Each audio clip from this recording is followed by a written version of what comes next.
आज हम आपसे और सरकार से ये पूछेंगे, कोरोना हुआ तो क्या हुआ? कोरोना हुआ तो कुछ बदला क्या? भूखा भारत जिस समय अनाज के लिए 2-2 किलोमीटर लंबी लाइनों में लगा हुआ है खाना पाने के लिए, जिस समय भूख एक विकराल रूप ले रही है, उस समय हमारी सरकार चावल से सैनिटाइजर बनाने के लिए फैसला कर रही है, लोगों को चावल देने के बजाय।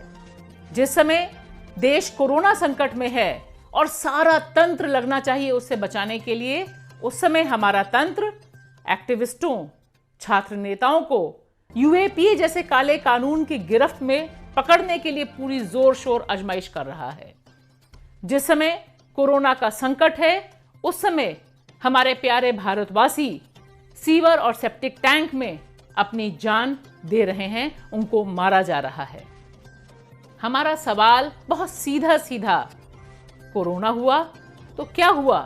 क्या हमारा नजरिया जाति और नफरत बदली? जैसे कि आशंका थी, जिसका जिक्र हमने 1-2 कार्यक्रमों में पहले किया, ठीक बिल्कुल वैसा ही हो रहा है। जिस समय देश कोरोना संकट से है, लॉकडाउन चल रहा है, उस समय दिल्ली की पुलिस दिल्ली में 4 एक्टिविस्ट को, 4 प्रमुख नेताओं को, छात्र नेताओं को किस में बुक करती है? यूएपीए में, अनलॉफुल एक्टिविटीज प्रिवेंशन एक्ट के तहत, जो एक काला कानून है, इसके तहत उनको बुक किया जाता है। ठीक इसी समय इसमें उमर खालिद के ऊपर आरोप लगाया जाता है, उमर खालिद के ऊपर यूएपीए लगाया जाता है। उमर खालिद जो जवाहरलाल नेहरू विश्वविद्यालय के छात्र रहे हैं, छात्र नेता रहे हैं, तमाम मुद्दों पर उनका बहुत बेबाक स्टैंड है और जिनके खिलाफ यह सरकार लंबे समय से सक्रिय है, उन्हें यूएपीए के अंदर बुक किया जाता है। इसके साथ श्रीमती सफूरा जरगर पर भी यूएपीए लगाया जाता है, जिनके बारे में हम अपने पहले कार्यक्रम में भी चर्चा कर चुके हैं। वे जामिया कोऑर्डिनेशन कमेटी की मीडिया कोऑर्डिनेटर थीं और इस समय वह पुलिस की हिरासत में हैं पहले से ही। वे 3 महीने की गर्भवती हैं। इनके अलावा मीरान हैदर को, जो राष्ट्रीय जनता दल के छात्र संगठन से जुड़े हुए हैं, वे भी पुलिस हिरासत में हैं, उनके ऊपर भी यूएपीए लगता है। इसके अलावा दानिश के ऊपर भी यूएपीए लगाया जाता है। हमारा सीधा सा सवाल यहां पर है कि जिस समय पूरी दिल्ली, देश की राजधानी, कोरोना से लड़ने के लिए हॉटस्पॉट्स ढूंढ रही है, लॉकडाउन हो रहा है, तमाम इलाके सील किए जा रहे हैं, उस समय दिल्ली पुलिस पूरी मुस्तैदी से एक्टिविस्ट को निशाने पर क्यों ले रही है? ऐसी अर्जेंसी क्या है? और अगर आप इस मामले की थोड़ी सी भी पड़ताल करेंगे तो आप पाएंगे कि इन चारों को, और ये तो 4 शुरुआती नाम है, इससे पहले भी हमने जो कार्यक्रम किया था बताया था कि पूरी लिस्ट बहुत बड़ी है, इन तमाम लोगों को इस आरोप में गिरफ्तार किया जा रहा है या इनके ऊपर मामले बनाए जा रहे हैं कि इन्होंने जो देश की राजधानी दिल्ली को जलाया गया था, जो सांप्रदायिक हिंसा हुई थी यहां, उसे भड़काने का काम किया था। आपको हम यहां बताना चाहेंगे कि ये तमाम लोग देश में नागरिकता संशोधन कानून के खिलाफ जो पूरा का पूरा आंदोलन चल रहा था, उसके आगे आगे अगुवा थे। उसे ऑर्गेनाइज करने में, वहां भाषण देने में, वहां लोगों को ले जाने में एक्टिव थे। आखिर ये जो तमाम आंदोलन चल रहा था, जिसका एक केंद्र शाहीन बाग और दूसरा केंद्र जामिया मिलिया इस्लामिया था, और तमाम जगह ये आंदोलन चल रहा था, इसके जो एक्टिविस्ट हैं उनको इस समय निशाने पर लेने की वजह क्या है?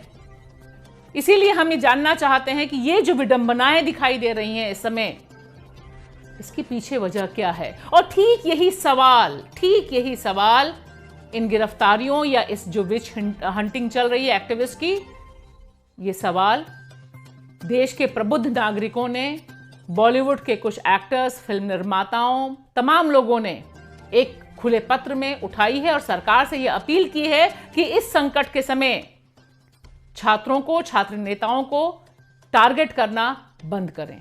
कोरोना हुआ तो क्या हुआ? क्या इस देश ने सीवर और गटर में अपने भारतीय नागरिकों को मारना बंद कर दिया? नहीं। देश की आर्थिक राजधानी मुंबई को कहा जाता है और वहां इस लॉकडाउन के दौरान 3 भारतीय नागरिकों को सेप्टिक टैंक में उतारकर मार डाला गया और कहीं से कोई हंगामा, कोई चर्चा इस पर होती हमें दिखाई नहीं दी। ये उस समय हो रहा है जिस समय सफाई कर्मचारियों के ऊपर कुछ जगहों पर फूल बरसाने, उनको सम्मानित करने की तमाम तरह की घटनाएं हमारे सामने आ रही हैं। और हमने अपने कार्यक्रम में पहले भी बताया था कि जो मुद्दा होना चाहिए कि उनकी जान कैसे बचाई जा सके, इसके ऊपर कोई तवज्जो, कोई ध्यान कोई सरकार नहीं दे रही है। मुंबई की घटना बड़ी दिल दहलाने वाली है। यहाँ तीनों नौजवान जो बहुत कम उम्र के हैं, वे लॉकडाउन से परेशान थे। हमने उनके परिजनों से संपर्क किया, वहां पर जो बातचीत हुई उससे ये साफ सामने आता है कि लॉकडाउन की वजह से कमाई के तमाम और साधन खत्म हो गए थे और वहां उन्हें बुलाया गया एक बड़े से बंगले में सेप्टिक टैंक साफ करने के लिए, लेकिन उन्हें बताया नहीं गया। उनसे कहा गया कि कुछ सफाई उन्हें करनी है और जब वे वहां पहुंचते हैं सेप्टिक टैंक में उन्हें उतारा जाता है और उनकी मौत हो जाती है। जहरीली गैस इतनी तेज थी कि वहां पर एक एक करके मिनटों के भीतर तीनों की मौत हो जाती है और जो चौथा व्यक्ति बचता है वो बाहर होता है। इस बारे में सफाई कर्मचारी आंदोलन के जो कार्यकर्ता हैं वहां, उनसे हमने बातचीत की। उनका नाम है रामेश्वर और उन्होंने बताया जो लॉकडाउन के बाद उस जगहों पे वहां पर पहुंचे थे और उन्होंने बातचीत की थी।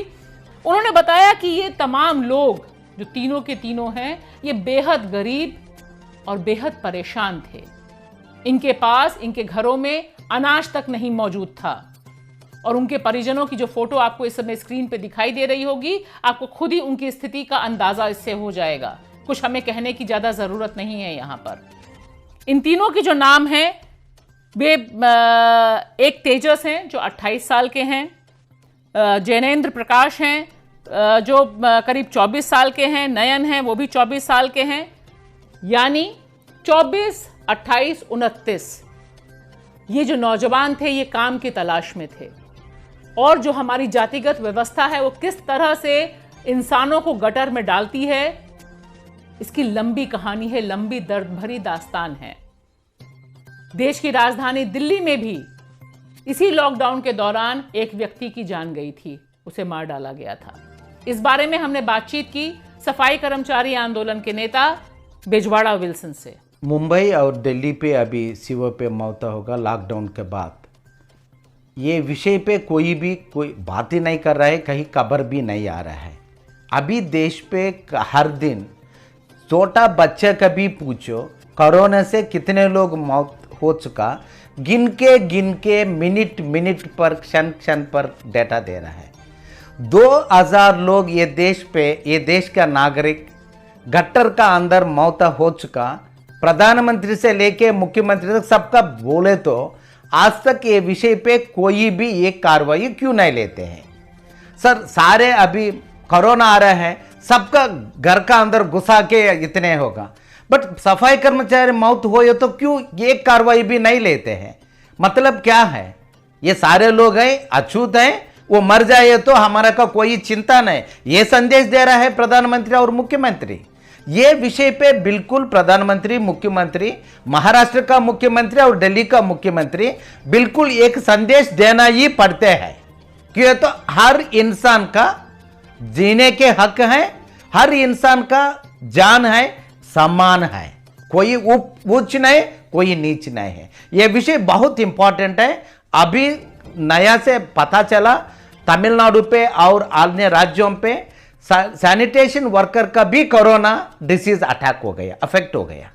सो उनका सेफ्टी गियर तक नहीं होते हैं। सो ये सारे सिलसिला कंटिन्यू, ये मौतें होने के समय चुपचाप बैठना ये लोकतंत्र पे बिल्कुल अच्छा नहीं है। जिन डॉक्टरों, नर्सों या सफाई कर्मचारियों के लिए प्रधानमंत्री नरेंद्र मोदी हम लोगों से, देश से अपील कर रहे थे, थाली बजवा रहे थे, दिए जला रहे थे, देखिए हम उनके साथ कैसा सलूक करते हैं। उन्हें बुनियादी सुविधाएं तो हम नहीं ही मुहैया करा रहे हैं, लेकिन जब वे खुद हमारा और आपका इलाज करते करते कोरोना से पीड़ित हो जाते हैं, मर जाते हैं, उसके बाद हम उनका अंतिम संस्कार तक इज्जत के साथ नहीं करते।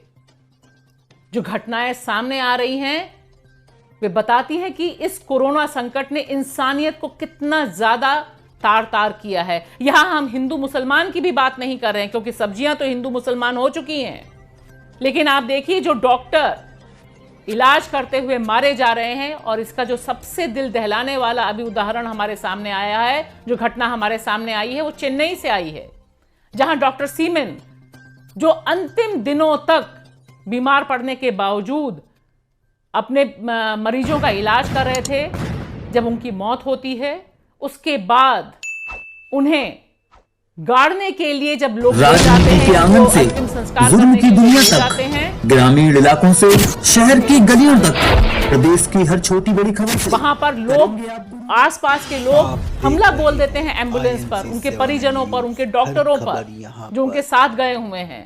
क्यों?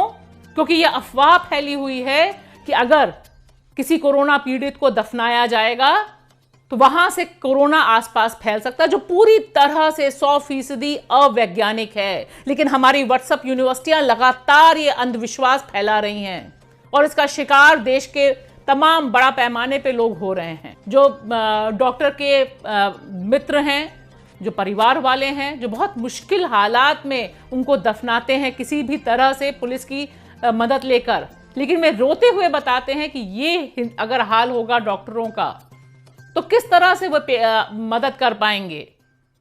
ठीक इसी तरह से हमने देखा मेघालय में, वहां पर भी एक डॉक्टर 36 घंटे तक उनकी लाश पड़ी रही और उनका अंतिम संस्कार नहीं हो पाया। ठीक यही हाल आंध्र प्रदेश से सुनने को मिला है। पूरे देश में अलग अलग जगहों से हमें देखने को मिल रहा है कि जो कोरोना पीड़ित लोग हैं, ये तो हम बात सिर्फ डॉक्टरों की कर रहे हैं, लेकिन जो कोरोना पीड़ित व्यक्ति मारे जा रहे हैं, जिनकी मौत हो रही है, उनके साथ भी यही सलूक है। इस पर डॉक्टरों में गहरा रोष है और वे सरकार से अपील करते हैं कि तुरंत हस्तक्षेप करके कम से कम उन्हें एक सम्मान भरी मौत तो मुहैया सरकार कराए। दोस्तों, कोरोना की आड़ में जो सरकार एक दमन चक्र चला रही है, इसका विरोध होना चाहिए। कोरोना की आड़ में नफरत फैलाने वाले जिस तरह की नफरत फैला रहे हैं, इसका विरोध होना चाहिए। और कोरोना की आड़ में जिस तरह से अंधविश्वास का बाजार गर्म हो रहा है, इसका विरोध होना चाहिए। और साथ ही साथ जो अनटचेबिलिटी की प्रैक्टिस पूरी तरह से चलाई जा रही है, सोचा समझाया जा रहा है लोगों को, इसका कड़ा विरोध होना चाहिए। इसी अपील के साथ आपसे लेते हैं विदा, इस उम्मीद के साथ कि सच को जिंदा रखने की जो हमारी कोशिश है, ये आपके सहयोग से इसी तरह से जिंदा रहेगी। देखिए, लाइक करिए खोज खबर, सब्सक्राइब कीजिए। दोस्तों, लाइक कीजिए, हमारे चैनल को सब्सक्राइब कीजिए और बेल आइकन दबा दीजिए ताकि आने वाला अपडेट आपको मिलता रहे।